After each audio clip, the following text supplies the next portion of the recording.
عودة الجدل لقضية المناهج التربوية تحت مسمى الجيل الثاني من الإصلاحات تفتح الباب من جديد لمناقشة مشروع النشء ومستقبل المدرسة الجزائرية.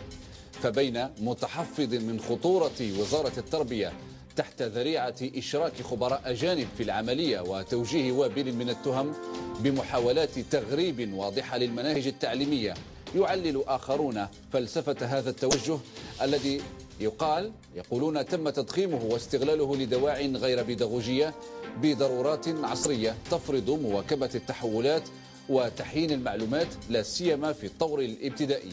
هنا يصب نقاش قديم جديد بخصوص مستقبل المنظومة التربوية، وفي نقاشنا اليوم مع ضيوف وممثلين عن الأسرة التربوية نتساءل: ما مدى صدقية ومشروعية تحفظات بعض الشركاء الاجتماعيين من فحوى الجيل الثاني من الإصلاحات؟ لماذا يراد تضخيم مسألة الإصلاحات إذا كانت المدرسة الجزائرية حقا بحاجة إلى استراتيجية جديدة لتدارك أخطاء الماضي؟ ثم كيف يمكن الوصول إلى نظرة متكاملة حول المسألة الحساسة والمرتبطة في جوهرها بقضية الهوية الوطنية في وقت تحتاج فيه الجزائر إلى كل مكوناتها لمواجهة تحديات تفرضها المرحلة القادمة؟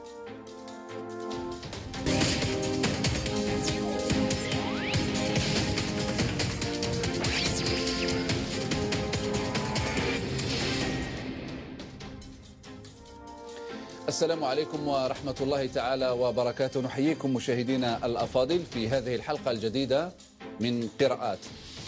طبعا عاد نقاش في المجتمع الجزائري حول قضية تجديد، حول قضية وجود خبراء كما سبق وأن ذكرت أجانب أشرفوا على جزء من المناهج التربوية. هذا الكلام يتداول هنا وهناك.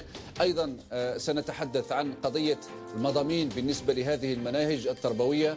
سنتحدث أيضا عن قضية مشروع المدرسة الجزائرية في المجتمع الجزائري مع ضيوفنا الأفاضل. أولا أرحب بكم أنتم وأرحب بضيوفنا الكرام. أهلا وسهلا بك سيد صادق الدزيري، مرحبا بك. أهلا وسهلا. طبعا أنت رئيس الاتحاد الوطني لعمال التربية والتكوين، مرحبا بك. أهلا وسهلا. أرحب أيضا بسيد إسماعيل إلمان، أمين عام اللجنة الوطنية للمناهج، أهلا وسهلا بك. أهلا وسهلا. مرحبا بك. وأرحب بعبد الوهاب جاكون، مدير يومية لانوفالو بيبليك. مساء الخير. مساء النور، أهلا وسهلا بكم جميعا. قبل أن نبدأ ونتابع التقرير كالعادة في البرنامج، صادق الدزيري البداية معك. انتقادات أم اتهامات أم في حقيقة الأمر هي وقفة للتأمل ونتيجة ملاحظة ربما بخبرة هذه النقابة والشركاء الاجتماعيين؟ إذا أردنا أن نضع النقاش في سياقه الصحيح، يعني هل حقيقة هذا الموضوع يتطلب نظرة من المجتمع، من الشركاء الاجتماعيين؟ هل المشكلة هو في تغييب النقابات والشركاء الاجتماعيين؟ هل فعلا المنظومة التربوية مهددة؟ هل هذه الإصلاحات أخطر من الإصلاحات القادمة؟ ماذا يعني التحليل الأولي قبل أن ندخل في هذا النقاش؟ شكرا. بسم الله والصلاة والسلام على رسول الله. شكرا على الاستضافة. مرحبا بك. شكرا.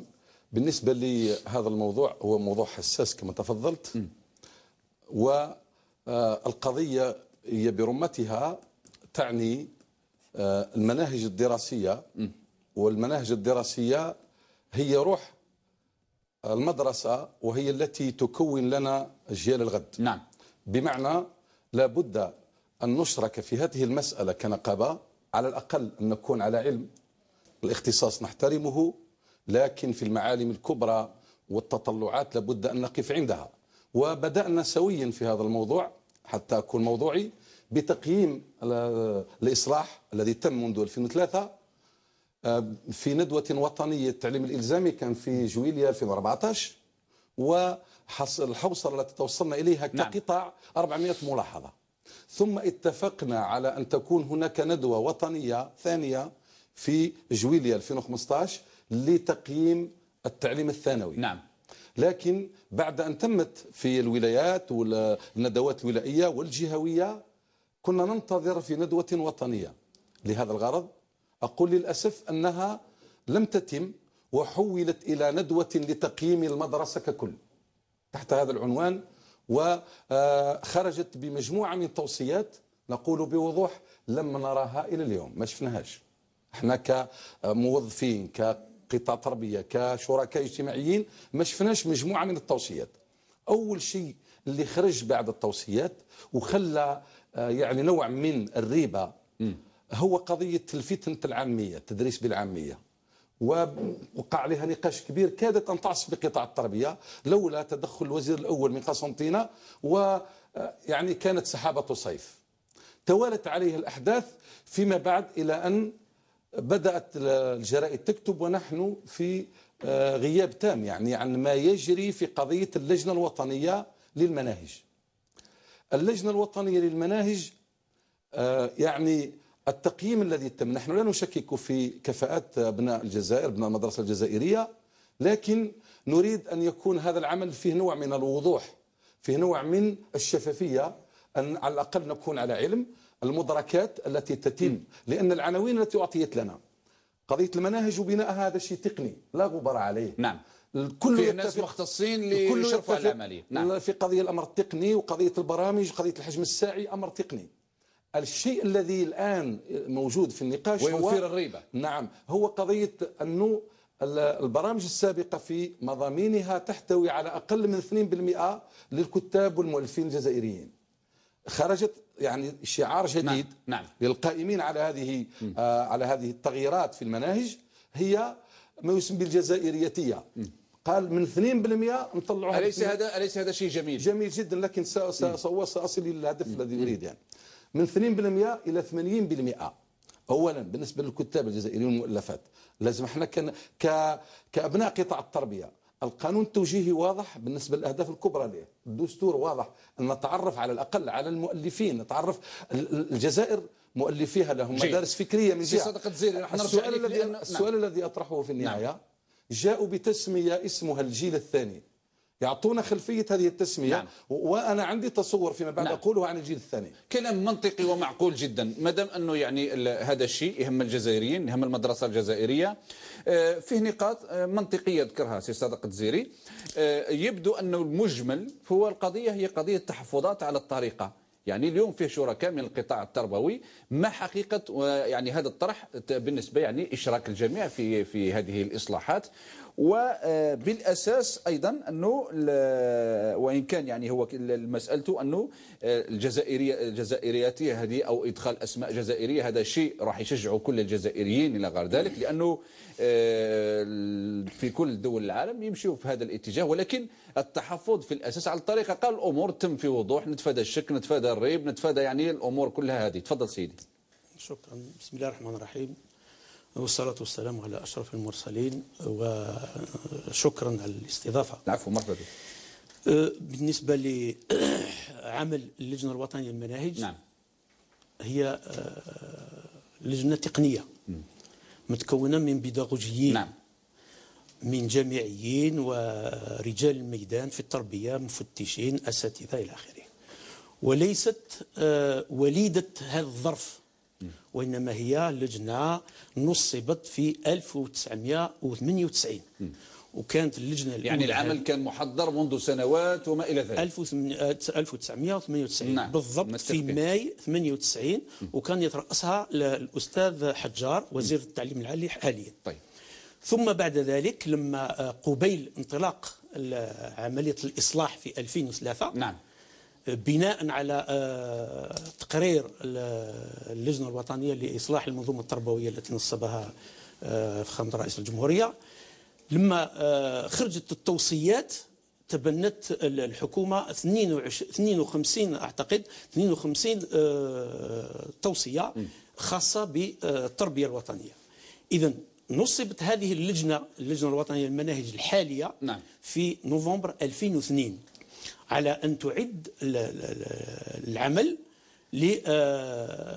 فيما يخص المناهج الجديدة، فيما يخص بناء المناهج. كل عمل اللجنة معقول، وذكرت كلام أيضا معقول، ولكن لماذا لا يعلم الجزائريون بطبيعة هذه الإصلاحات؟ يعني إذا كان فيه أمور تخرج للرأي العام وتفهم الناس أن الجزائر اليوم تعصر المناهج التربوية، تقدم إضافات إلى غير ذلك باش تتنحى كل الشكوك. يعني لماذا الأمور تتم كأنها بطريقة غير معلنة؟ يعني من جهة يقولوا النقابات ما شاركوناش، ومن جهة ثانية الرأي العام لا يعرف ما هو هذا الإصلاح بالضبط. أولا ينبغي أن نفرق بين إصلاح الذي انطلق في 2003. نعم.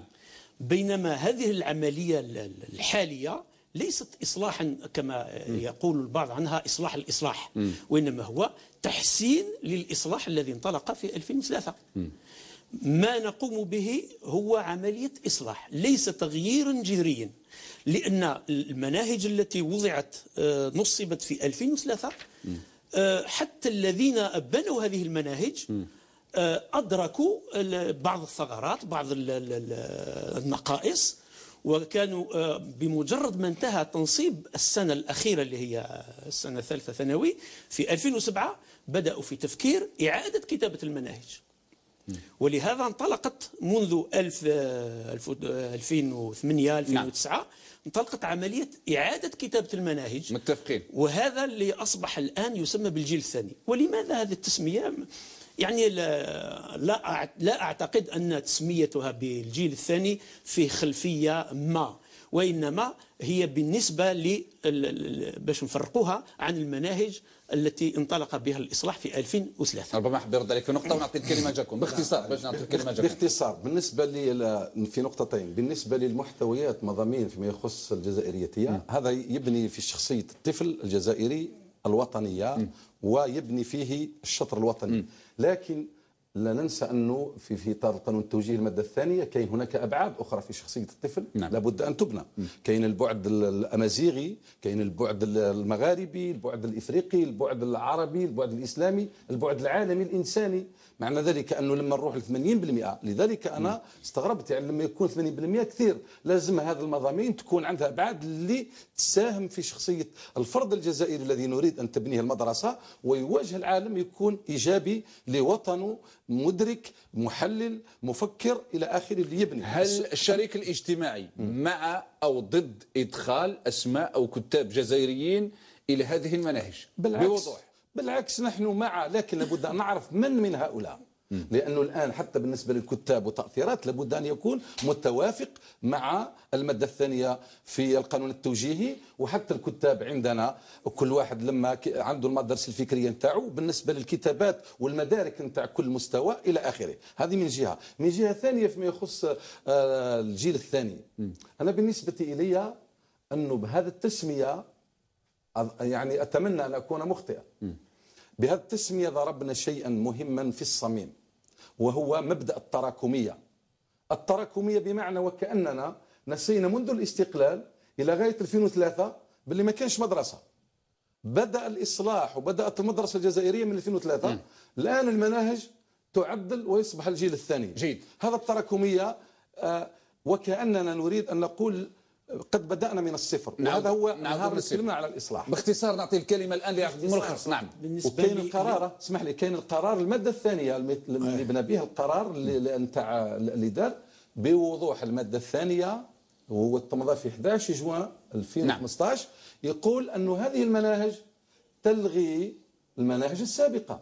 مشكل. ما قالش معناها جديد في الماده معناتها ماشي، معناتها يعني كما قلت هكذا بوضوح الماده. انا عندي القرار في هذه النقطه. تفضل في هذه النقطه. تفضل. بالنسبه للمضامين اولا نعود لا هو قال، هو رد عليك انه ليست قضيه تحسين لما يقول لك انه فيه الماده تقول انه تلغي. هذا في القرار في البناء تاع القرار اللي تنصبت به المناهج في السنه الاولى من تاع المتوسط.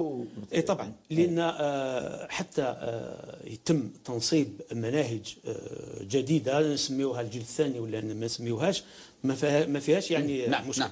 ولكن لازم تحدد السنوات اللي تطبق فيها. بينما هذه خاص بالطور الأول اللي هو يعني السنة الأولى والسنة الثانية ابتدائي، والطور الأول من المتوسط اللي يعني السنة الأولى متوسط.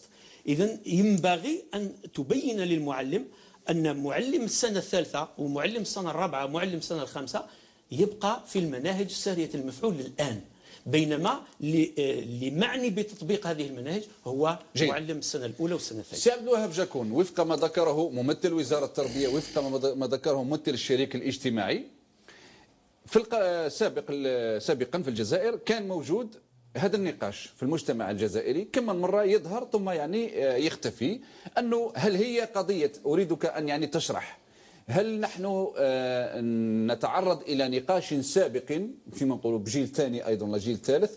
يعني بكري كان فيه التعريب وكان فيه التغريب، كاين اللي ضد المناهج الفرنسية، كاين اللي مع المناهج اللي عندها الطابع الإسلامي، كاين اليوم.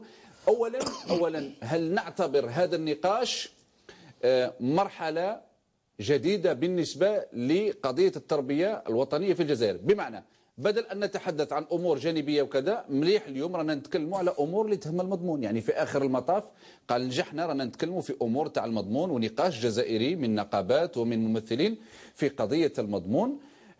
ثم ما خلفية هذا النقاش في حقيقته؟ يعني نريد أن نعرف. تفضل سيدي. أولا يجب التأكيد على نقطة أساسية. نعم. أن الوزارة نعم ما هيش مصلحة تسير الموارد البشرية. نعم. الوزارة ككل الوزارات ترسم السياسة العامة لقطاع التربية في البلد. نعم. فهمت ولا؟ وهذا من حقها. نعم. من حقها. متفقين، هذا موجود. فهمت. نعم. اليوم الشيء المقر، الشيء يعني الثابت الموجود، أننا لما يوصل الطالب إلى الجامعة ما يضحك لا في اللغة العربية واللغة الفرنسية. هذه أشياء عشناها وما زلنا نعيشها، وعندنا من الأقارب نتاعنا اللي راهم عندهم مسؤوليات جامعات. نعم. نعم. وطرحوا هذا وإن سلمنا بهذا. هذا وطرح هذا المشكل. فقط دائما كلما حاولنا أن تكون فيه إصلاح يعني طفيف على مناهج التربوية ولا تبرز هذه المسائل نتاع النقاش حول الثوابت. ولما تطرح أنت هذه المسألة هذه تدخل في النقاش. لا من حق يعني الجميع أنه يبدي رأيه في النقاش. لا، لما تطرح هذه المسألة على هذا الأساس تخرج عن إطارها الأساسي والحقيقي، لأن وكأننا نتصارع حول برامج سياسية. يعني المنظومة التربوية أصبحت محل صراع سياسي وايديولوجي، نقولها بكل صراحه. الانسان يعني يهضر بكل صراحه، لان نعطيك كلمه فقط يعني تكمل النقاش. يعني لما تكون الجهه الوصيه او الوزيره وزير التربيه نوري بن غبريت تقول نحن منفتحون على الحوار ونحن نسمع لشركائنا الاجتماعيين وللنقابات، والجميع لابد ان يدلي برايه ويثري من اجل يعني التحسين.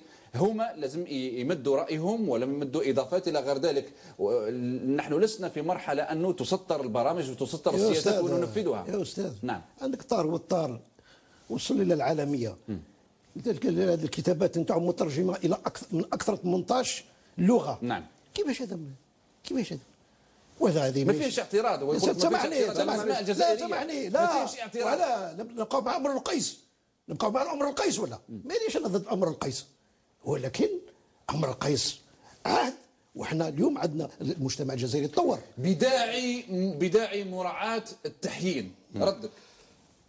لابد أن نأخذ كل ما يبني الشخصية الوطنية ويبني في ثقافة يأصل تاريخ الفرد الجزائري. نعم، لكل كتاب حسب المواضيع. ذكرت عمي الطاهر على الراس والعين وقرينا له ودار تهز كتاب والله صغير ممكن ناخذ منه ما يعطي لاطفالنا. لماذا؟ بوضوح اقراه وتعرف رايك. لماذا؟ يفهم المشاهد. لماذا؟ الله يصبرك. يا استاذ أنا أعطيت لك يا استاذ صادق الجزيري، ارجوك ان تشرح للراي العام لانها قضيه مهمه. لماذا لا نستطيع بعض المقالات ان ناخذها بالنسبه للكتاب الجزائريين؟ هذا شيء طبيعي. نحن نبني في مدرسه، لابد أن نأخذ ما يبني الشخصية في كثير من الجوانب. هناك أشياء قد تستحي منها، قد يعني لما تدرسها يعني لا تروح. طيب ألا توجد نفس هذه الأشياء لنجيب محفوظ ويدرس في المدارس الجزائرية؟ أنا أعطيت مثال على كتاب. لما تأخذ أنا الآن من أخذ الكتاب الجزائريين لابد أن نتعرف عليهم ونأخذ كل ما هو يبني. أنا نتكلم على البعد. يكمل الفكرة. ولا ذنبنا احنا كما قريتوش انتم الأساتذة الكتب الجزائريين. طيب. بقيتونا في الجاحظ وبقيتونا في أمر القيس. لا سامحني، احنا قرينا كلش، نقراو كلش احنا. سنعود للنقاش. صدق الجزيري عبد الوهاب جاكون بعد ان نتابع هذا التقرير الذي اعددناه في البرنامج، اعده زميلي رضوان بوساق، ونعود لمتابعه النقاش ونستضيف ايضا السي فرحات شابخ بعد هذا التقرير. تابعوا.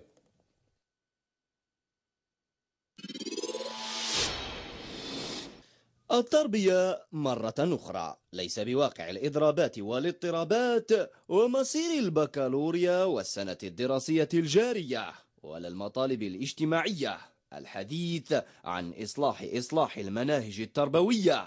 الجيل الثاني يخلق جدلا بين الوزيرة بن غبريط والتي لا يهدأ حولها الكلام والاتهام منذ استوزارها. هذه المرة الاتهام بالاقتراب من الخطوط الحمراء، الهوية، اللغة الوطنية وساعات تدريسها، والمرافعة لصالح لغة موليير، في حين أن المطلب كان المزيد من التمكين للغة الإنجليزية ومضاعفة ساعاتها. فالنتيجة أن الكثير من المدارس والثانويات بل وحتى الجامعات تخرج إطارات وفق ثنائية لغوية، العربية والفرنسية، جعلهم معوقين لغويا في أكثر من بلد غير معني بالفرنسية. من زادوا ساعة اللغة الفرنسية تقريبا تعادل اللغة العربية. هذا نقول لك خطر وماناش قابلينه. لازم اللغة الإنجليزية تفوت حجم الساعات الفرنسية. احنا قلنا هذا العمل في السرية هذه تعطي تأويلات. جاو مثلا خبراء من فرنسا رغم ان احنا على بالنا المستوى تاعهم هو مفتشين تعليم ابتدائي. طرحنا السؤال لوزارة التربية ولم تجيبنا اليوم. لماذا الخبرة من دولة واحدة ومن هي فرنسا؟ C'est une insulte pour les compétences algériennes. وهذه اللجنة خرجت بالإصلاح وكلهم خبراء جزائريين، ولكن خبراء مفتوحين على البحث العلمي. نفرقوا ما بين لو كومون كونسيفوار والمحتوى للكتاب المدرسي. الجانب المضمون شي اللي يعرفوا هو المواطن وهو الخبير اللي عايش في الوطن. التعنت والتخطيط لإصلاح الإصلاح وفق قدر عال من السر والكتمان حول مضامين المناهج الجديدة والكتب، واعتراض الشريك الاجتماعي الذي يصعد ضد الوزيرة أحيانا ويتوافق معها أحيانا أخرى، ويتلقى هو الآخر الاتهام بالمتاجرة السياسية والمغالطة والتشكيك حتى في شخص الوزيرة ومن حولها. عرض سطحي، ما عطاوناش كل المعلومات، ما شفنا الكتب، ما شفنا الحجم الساعي، ما شفنا المناهج. التقارير والدراسات والتفحيص الذي قامت به وزارة التربية الوطنية وصلوا إلى نفس النتيجة: فشل المدرسة الجزائرية في كل المواد. بين مساعي الإصلاح ومغايرة الأنماط المعهودة، وبين الحفاظ على الهوية وفي مقدمتها اللغة العربية، ينحصر السجال في قطاع التربية، لتضاف إليه مشاكل المسابقات، الاعتصامات والاعتراضات، والكثير من المطالب الاجتماعية العالقة في قطاع استراتيجي أساس القاعدة فيه اضطراب في الرؤية وارتجالية تتبع ارتجالية. لكل وزير ومسؤول رؤيته، أجندته، برامجه، كتبه وأفضليته. إن الأصل بالتأكيد هو ضمان استقرار في هذا القطاع، وقبل كل شيء مشاورة ومشاركة الجميع فيه، لأن التربية لا تعني وزارة ولا مسؤولين، بل كل الجزائريين.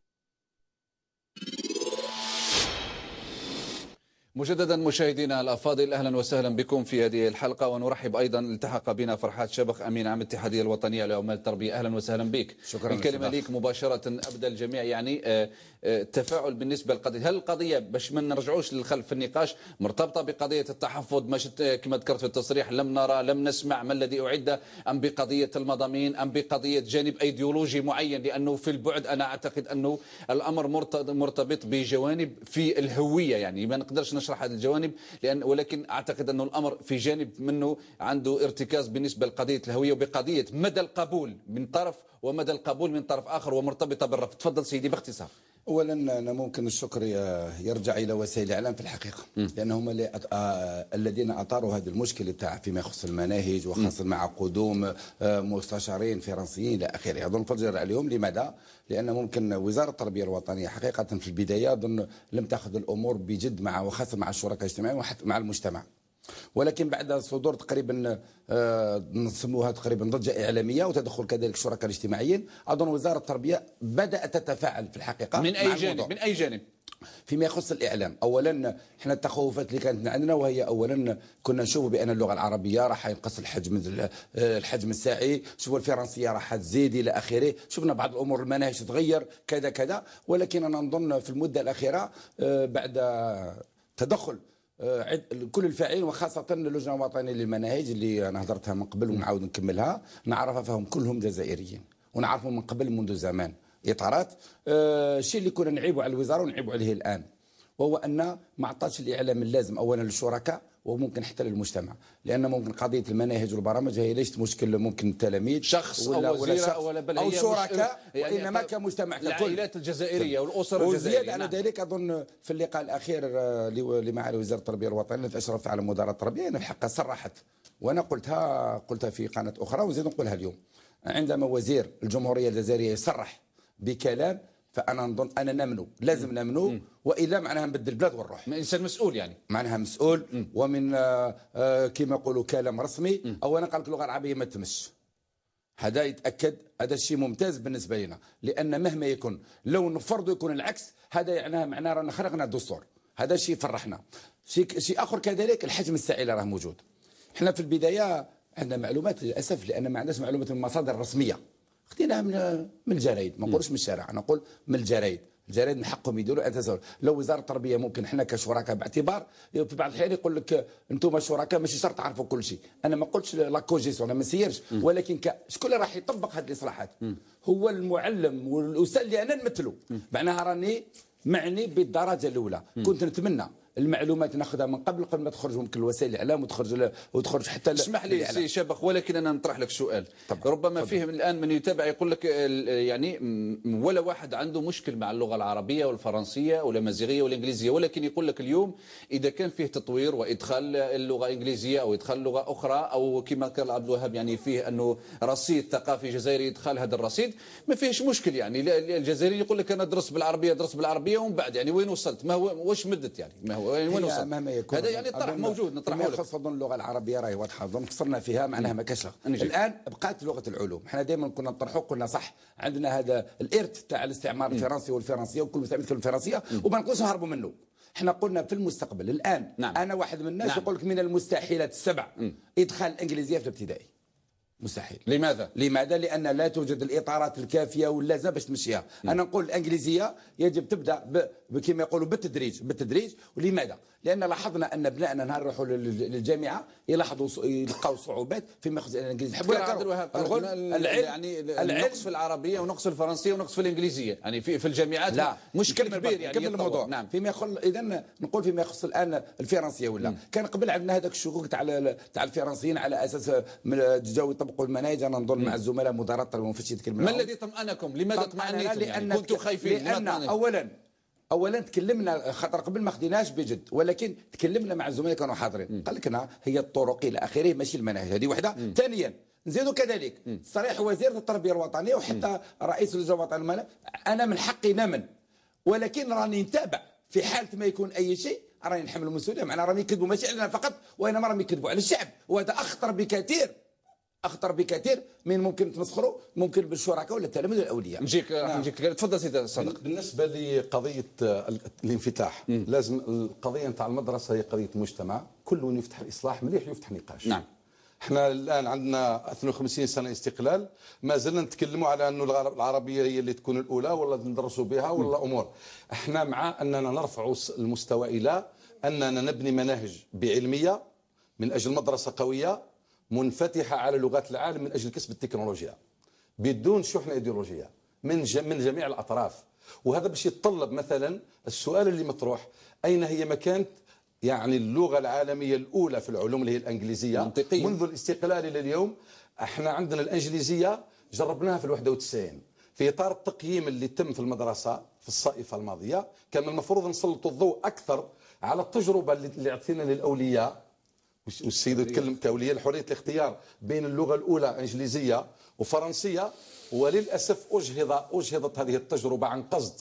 لماذا يعني لماذا؟ لأن هناك من يريد للفرنسية أن تبقى هي الأولى، لا أدري لماذا. يعني نحن في جانب ايديولوجي. نحن نعم، لذلك أنا أقول لابد أن نخرج من التجاذب الإيديولوجي، لأن فرنسا اليوم تدرس متى يمكن سؤال ليك، متى يمكن في الطرح هذا متى يمكن أننا نخرج من هذه العقدة؟ يعني قال حتى اللغة الفرنسية إذا كان موجودة وتدرس ما فيش مشكل، ولكن اليوم حتى الفرنسيين أنفسهم يدرسون اللغة الإنجليزية. اللغة الإنجليزية هي اللغة العالمية في الطائرات وفي المطارات وفي العلوم وفي الفضاء وفي كل شيء. اللغة الإنجليزية بدل من أن نتوجه نحو أنه نعيد نكرس هذه الشحنات الأيديولوجية، لماذا لا نلتف حول النقائص اللي ذكر أنه في التأطير إلى غير ذلك، نذهب شيئا فشيئا نحو هذا الطموح. بالنسبة للغات الأجنبية، عندنا اللغة الأجنبية الفرنسية والإنجليزية هما الأولويين، ثم في الثانوي في السنة الثانية ثانوي تدخل اللغة الأجنبية الثالثة. نعم. لكن لما الإسبانية والألمانية وعنده الاختيار نعم. بين الإيطالية، هذو الأربعة.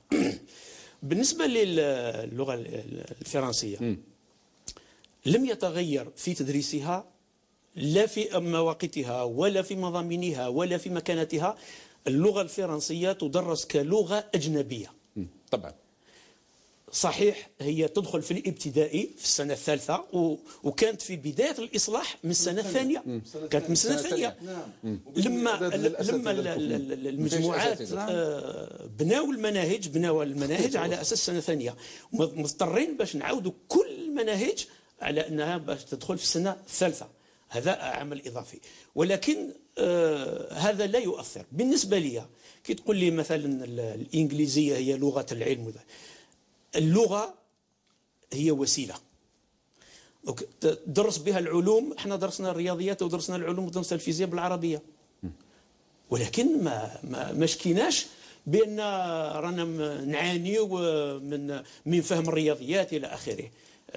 واللغات الأجنبية واكتسبناها ب يعني لا مانع اكتساب جيد. إذا كان العربية لا مانع في اكتساب اللغات. هذه واحدة. ثانيا فقط أوضح شيئا فيما يخص الكتاب الجزائريين. نحن نقول نريد مدرسة جزائرية وطنية. اللي يقرأ المناهج الجديدة أول ما يراه هو ملمح التخرج. لما يشوف باللي الملمح معناها المعلم يعرف واش حب يبني في هذا التلميذ، وين راح يوصل به. أو ثاني شيء يشوفه تحت هذا الملمح، يشوف القيم والسلوكات. هذه اللي كانت مخصوصة في المدرسة الجزائرية بصفة عامة، يعني غير قول من 62، ولكن الآن دخلت بقوة هذا الجانب، هذا البعد القيمي دخل بقوة. لأن لاحظنا أن كثير من التصرفات اللي يقوم بها الشباب نتيجة غياب هذه القيم. المدرسة مطالبة بأن هي اللي تمد هذه القيم، بغض النظر طبعا عن الأسرة إلى آخره. هذه ثانية. ثم لما نقول الكتاب الجزائريين إلى آخره، هذا ما يخص المناهج، لأن المنهاج ما يقولكش درس النص الفلاني والنص الفلاني ولا الكاتب الفلاني. يقول لك فيها هذه الكفاءة في اللغة هي لغة التواصل. هذه كانت خايبة خاصة في اللغة العربية. نعم. لما سيجا كنت تكلم على ضعف في اللغات بصفة عامة يوصل للجامعة وضعيف في كل اللغات. لأن لاحظنا بأن إذا كان الفرنسيين ولا الإنجليز يعملوا باش تكون اللغة تاعهم هي الأولى في التواصل، احنا في اللغة العربية كنا نكون الطريقة القديمة. سيد وهب جاكون، كل هذا النقاش هل هو مربوط بنقاش المجتمع؟ باعتبار أننا في كم من مرة في كم من حلقة نتكلم أنه القضية مربوطة بمشروع المجتمع الجزائري، بهوية المجتمع الجزائري، لأننا تأخرنا منذ سنوات ولم نحسم في قضية بعض الخيارات. هذا هو الشيء اليوم يعني وإن كان إيجابي ولكنه يجي متأخر. شوف أنا أولا نحن ماناش عايشين على معزل عن العالم. هذه واحدة. ثانيا وما هي مكانتك ومحلك من الإعراب في هذه العولمة. نعم. لأن إذا بقينا برك مرتبطين بالقضايا الهوية والحكايات هذو ماناش خارجين، بكل صراحة ماناش خارجين. فهمت؟ أنا ايش اللي يهمني؟ لكن غدوة اللغة الصينية توصلني أنني نكون في مستوى معين، لما لا؟ لما لا؟ ولكن كاين فيه واقع موضوعي بحكم التاريخ، بحكم معليش يا سيدي وقرينا الإنجليزية اليوم، ولكن الأساتذة في المواد العلمية في الجامعة هل كلهم يتحكموا في اللغة الإنجليزية؟ وهم راح يدرسوا باللغة الإنجليزية. يضرك مش من السهل أنك تختار ما هي اللغة الأولى وما اللغة الثانية. لازم نخرجوا من هذاك العقدة هذيك تاع الاستعمار. لا ما يهمنيش لغة الاستعمار، ما يهمنيش، لأن البرامج نتاعي راهي عندها محتوى وطني. مش في اللغة كما قال الزميل، هي وسيلة. احنا الجزائريين نحلوا ونحرموا في كل شيء. احنا هما في العروبة واحد ما يوصلنا، في الإسلام واحد ما يوصلنا، في الاشتراكية واحد ما يوصلنا، في الرأسمالية واحد ما يوصلنا. ما عندناش احنا هذاك يعني الموقف المتوسط في كل شيء. نكونوا ربما ربما العرب اللي عندهم اصول عربيه ما عندهمش التحمس للغه العربيه كما احنا. نقولها بكل صراحه. ها وإحنا رحنا السعوديه سيدي، رحنا البلدان الكثيره، انا رحت الاردن، رحت السعوديه، في يعني البرامج العلميه كلها بالانجليزيه. سي صادق الجزيري في التجاوز عامل اللغه وغير ذلك، هل القضيه يعني معليش قال اللغه اي لغه فهي وسيله للعلم، معليش نطرح قضيه ثانيه. ما هو الشيء الذي يخيف في المضامين بالنسبه لهذا الجيل الثاني للاصلاحات؟ لما ندرسها احنا درنا تحفظات فقط. اما فيما يخص يعني الاخ عبد الوهاب تكلم كلام جميل بالنسبه للغات وما احناش مختلفين منفتحين، ولكن ما عندناش مشكل في هذا الشيء. لكن لما يقول الهويه حد شيء، المجتمع عنده الاصول تاعو. هذا انت راك امه، عندك جذور. سامح لي انا ما قطعتكش. منظومه تربويه راك حلقه. لا هذا هو الخطا، هذا هو الخطا سي عبد الوهاب. النخبه لازم تعرف في الجزائر باللي اكبر مؤسسه اجتماعيه هي المدرسه، والمدرسة روحها في المضامين، في روحها في المناهج. كيفاش نبي المنهج يتوصل؟ والمناهج تؤسس لأهداف قريبة المدى وإلى غايات. ماذا نريد من الفرد الجزائري؟ الأمرية نتاع 76 مثلا والقانون التوجيهي فيما بعد حدد بوضوح ماذا نريد. الأمرية قالت نريد مواطن جزائري صالح. الآن تغيرت الأمور في القانون التوجيهي، متفتح، يتحكم باللغات كذا، كاين إضافات إيجابية. أما المنجي الهوية نقول لا، أنا نعم الهوية ضرورية وموش معناها مزايدة على الآخرين. عندي أصول أمازيغية، عندي أصول راي، عندي ديني، عندي مقوماتي الشخصية الجزائرية بكل مقوماتها، من إسلام، من عربية، من أمازيغية. هذه تظهر تبني في الشخصية، يكون عندي قوة الشخصية في الجانب الجزائري كما تفضل الأستاذ، وهذا اللي نحتاجه يكون في المضامين لتخدم. ما زال نعم هذا من جهة. إذا لماذا الخوف ما دام هذا يقول لك موجودة؟ أنا قلنا موجودة، كانت غير موجودة لأن إلى حد الآن نرى منها شيئا. أنا قلت كاين أحداث أثرات عرفنا منها وكأنه كان من توجهات. أنا تكلمت في البداية حول كيفاش جات الآن بعض الريبة، وحتى اتهمنا من طرف الجرائد كقطاع كمجتمع باللي رانا ساكتين على أنه كان أمور راح تحدث. أما في مسألة اللغات كيقول لك اليوم اللغات، لغه العلم لما يتكلم الاستاذ يقول لك ما نلقاوش، لا لازم استراتيجيه. انا نشوف باللي اختيار اللغه هذا نتيجه غياب استراتيجيه، هذا نتيجه غياب استراتيجيه. وايضا القرار السياسي عنده دور. انا اقول القرار السياسي في اللغه عنده دور، لانه التجربه نتاع الانجليزيه اجهضت في 91 في التسعينات لا ادري لماذا. المواضيع نتاع الانجليزيه كانت تتمد وكانت فيها صعوبات. كاين سابوتاج حتى بالنسبه للاولياء، قال اختاروا الفرنسيه، وهذه الشهادات موجوده في الميدان، تقدروا تفتحوا تحقيق وتنزلوا الاساتذه اللي كانوا يدرسوا الانجليزيه. يعني توجيه، تقصد توجيه نحو الفرنسيه. نعم احنا حابين نخرجوا من هذه. علاش احنا اولا دوله ما احناش في المجموعه الفرنكوفونيه، ما احناش فيها. كاين دول راهي في المجموعه الفرنكوفونيه مثل كيما لبنان، بس الدوله الاولى انجليزيه. وحنا ندافعوا على الفرنسيه ربما اكثر من الفرنسيين في كثير من المواطن، بل نتعامل بها في كل وزاراتنا وفي كل محافلنا. انت قلت انه ربما احنا عربيين ندافعوا على العربيه اكثر من شيء، اعطاك مثال يقول حتى يعني اننا ندافع على الفرنسيه اكثر من الفرنسيين. معليش خلي الكلمه برك سي شابخ ونرجع لك يعطي الفكره تاعو في هذه السياق. المدى خير هذا النقاش تفتح راهو في خير، ولو بزاف الناس ممكن يقول لك لماذا؟ نعم. لماذا؟ الاضافه، نبحث عن الاضافه سي شابخ. يعطيك الصحه. هذا اولا باش نكون امور واضحه فيما يخص المضامين اللي موجوده، فيما يخص وهي استعمال القرابه بالكفاءات في الحياه اليوميه. ممكن احنا بعض بناتنا التلاميذ يقرا الرياضيات ويقرا ولكن ما يعرفش يستعملها. زياده على ذلك هذا هو المشكل. معناها الان كيف نستطيع ان نستعمل الشيء اللي قريته في الحياه اليوميه، وهذا هو الاساس نوصلوا له. رانا متفقين. انا نقول لك هذا التعتيم الاعلامي انا نظن وزاره التربيه راهي تسترجع، وهذا هو الشيء اللي مليح. احنا نقول لازم تواصلوا اكثر من هذا، التفتح اولا على الشركاء الاجتماعيين. انا من الهضره الاتحاديه انا مانيش طالب نكون جيستيونير، انا لازم نعلم باش كي نروح القاعده تاعي نعرف نبلغ لهم، ما يسماش يجي حتى المؤسسه التربويه يحق المنشور. انا الاول راني نمثلو نعرف، هذه واحده. ثانيا في المستقبل يجب التفتح على وسائل الاعلام، لان وسائل الاعلام مثلا التكوين اللي قام به وزاره التربيه الوطنيه قال لك هنا 500 مفتش. انا قلت له مثلا وزاره التربيه فتحت الاعلام قادرين يكونوا 10,000 50,000 60,000 معلم. ممكن كاين وسائل الاعلام كاين تلفزه ماذا بها توريها هذا هو الاساس. خاطر هذا ممكن ولو انا نقول لك انا قلت ممكن بحسن نيه وزاره التربيه تكون داخله في اطار البرنامج تاعي العادي راهي موجوده، رغم ان قطاعات اخرى حقيقه جابوا انجليز جابوا صينيين جابوا فرنسيين كما الاعلام مثلا. نعم. معناها لذلك احنا رانا الان نطالبوا وزاره التربيه باش مستقبلا ما يكونش التغليط والمغالطه. جيد. اسمح نكمل برك الجمله.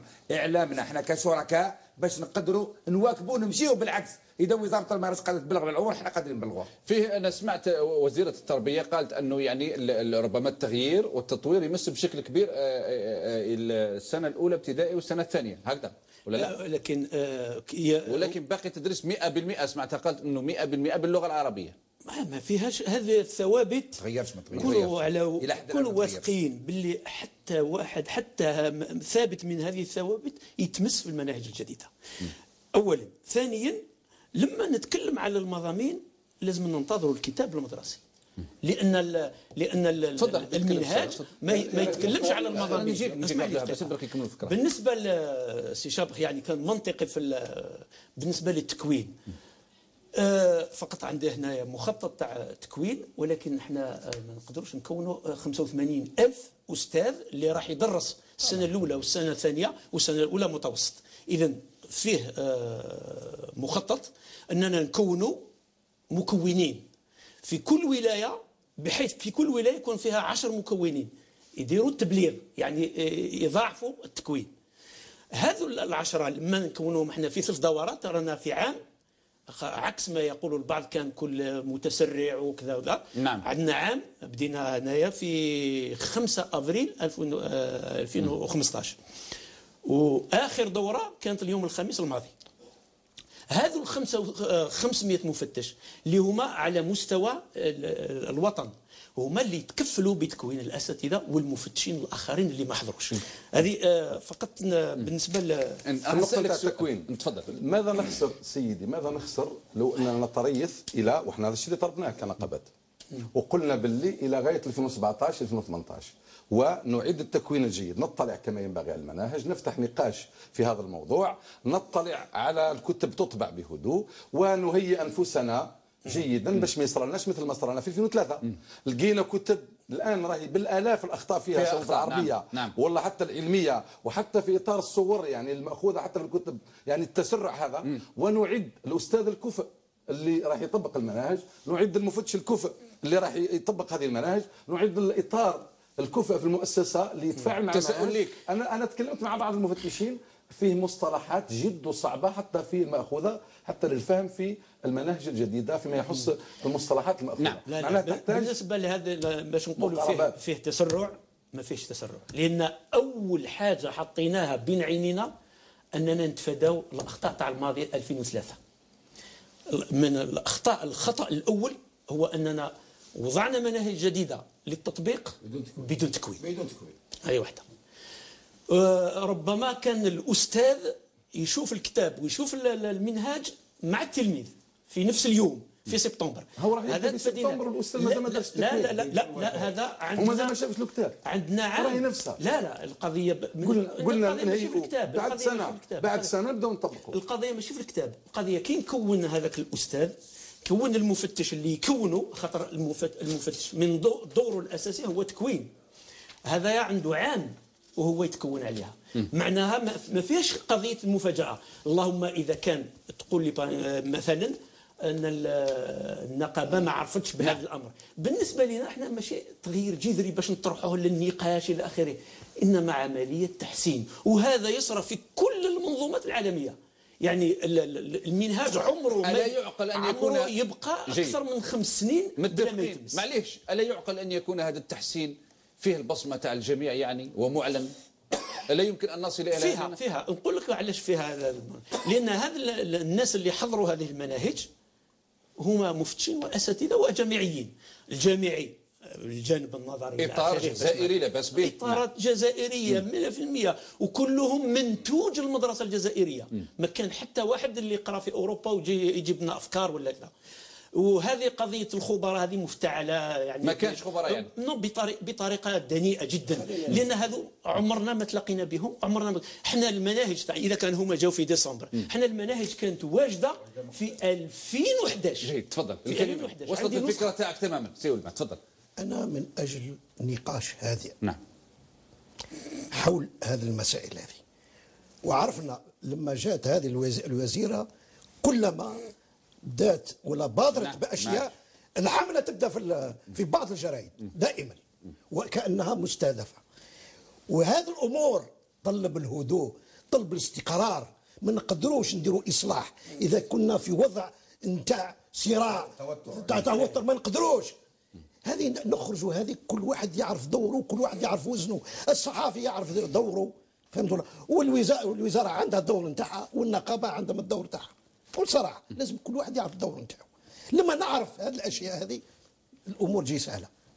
اليوم انا بالنسبه لي الشيء المهم والشيء المهم انني نخرج من عمليه الحشو هذه. لازم الطالب يحفظ، يعني عملية الحفظ هذه لازم اليوم نشوف. أنا مع الجماعة تاع التعليم العالي، قال يا جماعة قد ما هو الحجم نتاع المعلومات أو حد أدنى من الحجم نتاع المعلومات لما الطالب يكون في الجامعة تكون عنده. لكان مثلا 60%، لكان 70%. إلا كان يا خويا كاين أمور لا داعي نقص منها. قال مثلا نوصل الجامعه هاوش يكون هو الحجم، هو الحجم تاع الواحد. وان كان ماهيش قضيه النقابات ولا الشركاء الاجتماعيين، ولكن انه لما تكلم عبد الوهاب على الحشو وعلى الحشو ومحاوله لم المعلومات والكتب، واصبحنا نتكلموا على قضيه المحافظ الثقيله، الاطفال ما يقدروش يعني يمشوا بالمحافظ، فلعل ربما هذا الجانب انه من الاصلاح انه يهدف الى دمج بعض المضامين وتحيينها وتحصينها. احنا ما عندناش شك في هذا الجانب، لكن بدينا تحفظات اولا. اثنين، لاحظنا امور بدات تحدث وكتابات تمشي. لما يتكلم على الخبراء اذا ما تلقاوهمش لجنه المناهج، كاينين اللي تلقاوهم المفتشين فيما بعد. لكن السؤال اللي تطرح سامحني، لا عادي لا عادي التعاون هل جاء الخبراء من اجل وضع مناهج تربويه لابناء الجزائريين؟ اسمح لي نتكلموا ابدا.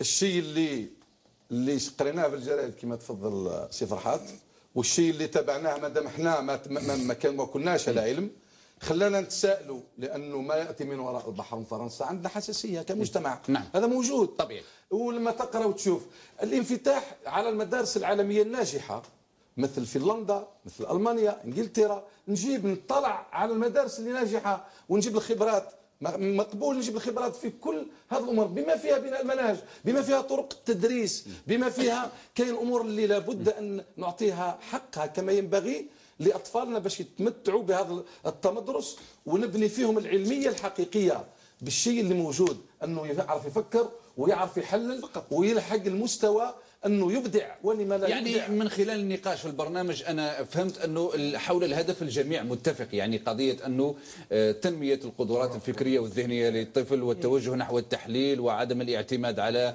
يعني أمور إلى غير ذلك، هذا متفقين عليه الجميع. ولكن نقطتين، النقطة الأولى تتعلق بهذه قضية الخبراء اللي تكلمنا عليها، والنقطة الثانية متعلقة بالطريقة. يعني هذو زوج نقاط اللي وصلنا لهم في هذه الحلقة، أليس كذلك سي صادق الجزيري؟ قضية الطريقة أنا يتطلب تكوين وفيها خبرات كيفاش يستفاد الأستاذ، وهذا الأمر هذا بديهي أنه لابد أن نذهب إلى التحسينات.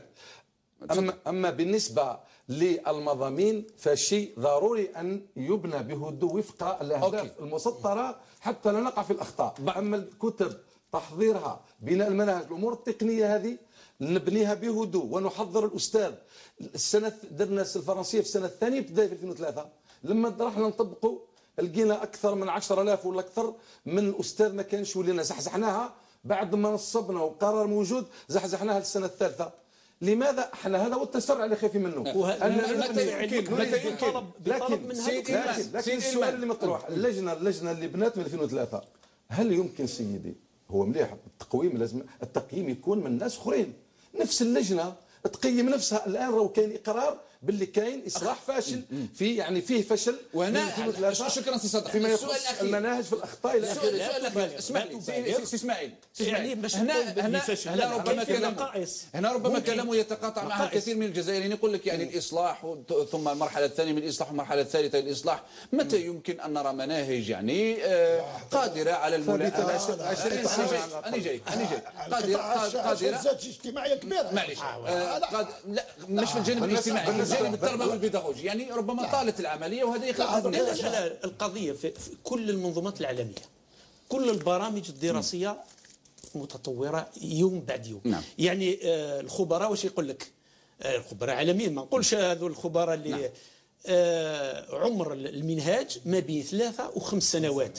يعني دايما في حاجات جديده اجتماعيه سياسيه علميه الى اخره، تحيين، وهذا هو اللي صدر في مناهج متى يخرج الوجود اول كتاب اللي فيه هذه النظره تاع الاصلاح؟ يعني في الدخول المدرسي القادم في جويليه مثلا؟ لا قبل جويليه، لان في جويليه راهي الوزاره المصالح المعنيه راهي برمجت لقاءات صيفيه الى اخره على التعريف بالكتاب المدرسي، ويجيبوا له المعلمين، يجيبوا له المفتشين، يشوفوه يقيموه الى اخره قبل الطبع، يعني بالشكل والتوزيع على المستوى الوطني. نعم.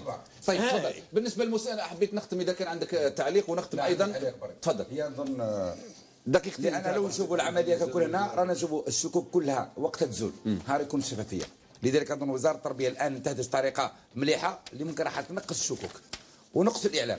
لازم الاعلام يكون في متناول الجميع، هذه الاولى. المده الاخرى رانا لا نلاحظوها، ولكن يعني لازم تكون بامور يعني عمليه، ما لازمش نخبيو، ما لازمش نخبيو بامور عمل. زياده على ذلك انا هنا نطالبهم عن طريق فيديو، لازم على وزاره التربيه تحضر مختلف شركاء الاجتماع، لان قبل ما نكونوا شركاء الاجتماع رانا تربويين في مختلف الندوات التربويه اللي موجوده، باش نعرفوا الا كاين حتى حاجه تخبى، وهذا في صالح وزاره التربيه وفي صالح العمال وممكن والاساتذه اللي نمثلوهم. هذه فيما يخص الكتاب، انا نتمنى كذلك في اقرب وقت نهار يخرج الكتاب لازم يكونوا اشهار واسع للمجتمع للاساتذه، وزياده على ذلك الى لاحظنا بان ما يكفيش الوقت باش يكون تكوين، ماشي عيب ناجلوا السنه المقبله، ماشي عيب اللي يحب يحسن ويدير، ولكن اذا شفنا عندنا الامكانيات على بركه الله واللي دار يمشي. ما في 30 ثانيه انتهى الوقت.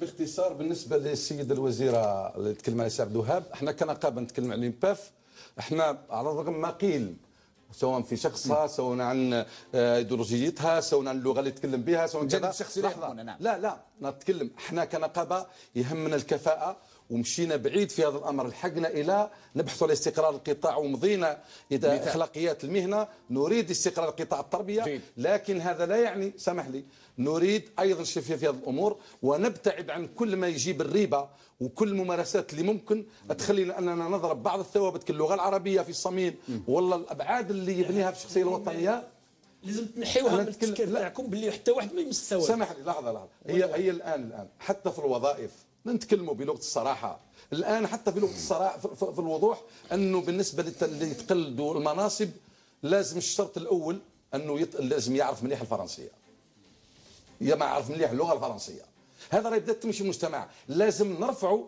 نشوف الكفاءات، احنا نبينوا رواحنا واش من لغه رانا. اذا كان رانا لغه عربيه يمكن هذا ربما بتحفظ، لانه ربما لا في انا انا جاي في شركات اللي تقول لك مثلا، تقول لك انا نحتاج واحد يعني اطار انا نتكلم العربيه، لا يعني لما نقصوا اللغه. لا انا نتكلم في اطار وزارتنا. الشيء اللي راه موجود انا نتكلم بوضوح. نبتعد، نخرج من هذه الشحنات من اجل الكفاءات الجزائريه كلها. نختم البرنامج، تخدم المدرسه. 30 ثانيه حبيت تضيف كلمه نختم البرنامج. نقول فقط بأن قضية المساس بثوابت هذه لا أساس لها. اللغة العربية في مكانها، وهي لغة التدريس، وعمرها ما تمست في التوقيت تاعها ولا في طريقة. فقط نريد رفع طريقة التدريس تاعها باش تصبح لغة التواصل اليومي. كيف تقدموا البحوث قدام الوزير بأي لغة تقدموها؟ نقدموها بالعربي قدام اللغة. هذا اللي راح لها للوزيرة بالعربية. هذا اللي راح للوزيره راه باللغه العربيه. نعطي لك دوك كل الامور اللي نحضروها باللغه الفرنسيه، وحتى المحاضرات في معظمها باللغه الفرنسيه. نقولها بوضوح، لا احنا ما احناش ضد اللغه، نحن دوله عندها سياده. اللغه العربيه هي اللغه الاولى، هي لغه التعامل. الانفتاح ضروري، لازم نفصل بين. انا تكلمت على قضيه اللغه، اما في المدرسه شيء. هذه نسخه من المخطط اللي راح للوزيره رسميا. نعم. بالعربيه والفرنسيه ماشي ما نستعملوها نعرفوها الى اخره، ولكن جيد عمرنا ما تعاملنا بها. انتهى وقت البرنامج. شكرا جزيلا لاسماعيل إلمان امين عام اللجنه الوطنيه للمناهج. اشكرك سيدي، كما اشكر صدقة زيري رئيس الاتحاد الوطني لعمال التربيه والتكوين. سي صدق شكرا. كما اشكر ايضا فرحات شابخ الامين العام الاتحاديه الوطنيه لعمال التربيه. شكرا سيدي، والشكر موصول لك سي عبد الوهاب جاكون على كل ما قدمناه لكم مشاهدينا الكرام من هذه الاضافات فيما يتعلق بمسألة المناهج التربوية. كما قلت في بداية الحلقة، المهم والأساس أن يكون هذا النقاش متنوع ومختلف وفيه جانب إثراء وجانب نقاش فعال. هذا هو الأساس، بدل أن نتكلم على أمور هامشية. على الأقل اليوم وصلنا إلى أننا نتحدث عن أمور بيداغوجية محضة. فعلا فيه هناك تحفظات، فيه من يؤيد من يعارض. هذا موجود نقاش في كثير من الدول، باعتبار أن هذه الأمور عندها ارتباط كما أكدت في البرنامج بمسألة الهوية ومسألة كذا. على كل نلقاكم غدا إن شاء الله في متابعة جديدة لمواضيع الساعة. لذلك من الحين دمتم بخير وإلى اللقاء.